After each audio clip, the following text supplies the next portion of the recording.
ಕೃಷ್ಣನು ನಿನ್ನ ಪಕ್ಷವನ್ನು ವಹಿಸಿದ್ದರೆ ನೀನ ಸಹಾಯವನ್ನು ನಿರಾಕರಿಸಬಹುದಾಗಿತ್ತು. ನೀನು ಬೇಡ, ನಿನ್ನ ಅಕ್ಷೋಹಿಣಿ ಸೈನ್ಯ ಮಾತ್ರ ಬೇಕು ಎಂದು ನಿಸ್ಸಂಕೋಚವಾಗಿ ಹೇಳಬಹುದಾಗಿತ್ತು.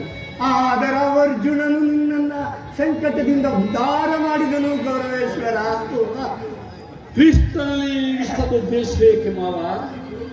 ನೀನು ಹೇಳುವಂತಹ ವಂಚಕರಿರಬಹುದು, ಆದರೆ ಅವನ ಮೇಲಿನ ದ್ವೇಷದಿಂದ ಪಾಂಡವರನ್ನು ಹಿಂಸಿಸಲಾಗುವುದಲ್ಲ ಶಕುನಿ.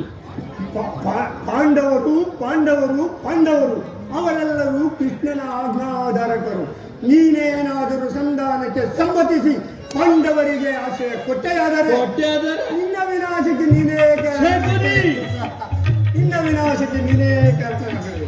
ಏಕೆ ಆಟದಲ್ಲಿ ಸೋತಾಗಲೇ ರಾಜ್ಯದ ಮೇಲಿದ್ದ ಹಕ್ಕು ನಷ್ಟವಾಯಿತು. ಪುನಃ ಅದು ಮುಂದುವರೆದರೆ ಕ್ಷತ್ರಿಯ ವೀರರಿಂದ ಮುಂದುವರೆಸಲಾದ ಕುರುಭೂಮಿ ರಾಜಲಕ್ಷ್ಮಿಯನ್ನು ಶಿಕ್ಷಕರ ಯಾಚನಾ ಮೇಲೆ ಇಡುವುದು ಉಚಿತವೇ?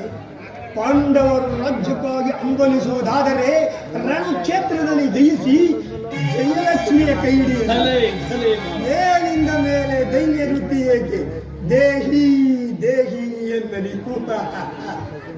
ಸರಿಯಾಗಿ ಹೇಳಿದರೆ ಸೋಬಲ ರಾಜ ಪಾಂಡವರಿಗೆ ಸೂರ್ಯ ಮುರಿಯುವಷ್ಟು ಜಾಗವನ್ನು ಕೊಡುವುದಿಲ್ಲ ಶಕುನಿ. ಅಷ್ಟು ಮಾತ್ರವಲ್ಲ ಸುಯೋಗ, ಸಿಂಧು ನೆನಪದಿಂದ ಬಾರಿ ಬಾರಿ ಆ ಪ್ರತಿಷ್ಠೆಯನ್ನು ತೋರುವ ಕೃಷ್ಣನಿಗೆ ಚಕ್ರಪ್ರಾಯಿಸಿದ. ಅದರಲ್ಲಿ ನನ್ನದೊಂದು ಸಲಹೆ ಇರುವುದು. ಅದೇನು ಸಲಹೆ? ಯಥಾ ಸಮಯದಲ್ಲಿ ವಿಜ್ಞಾಪಿಸುವೆನು. ಆಗಲಿ ಮಾವ, ನಿನ್ನ ಸಲಹೆ ಹೊರತಾಗಿ ನಾನು ಅವಕಾಶವನ್ನು ಮಾಡುವುದಿಲ್ಲ. ನಡೆ ಮಾವ, ಹೋಗೋಣ. ಮಾವ, ಈ ದುರ್ಯೋಧನ ಛಲವಿದೆಯಲ್ಲ, ಅದು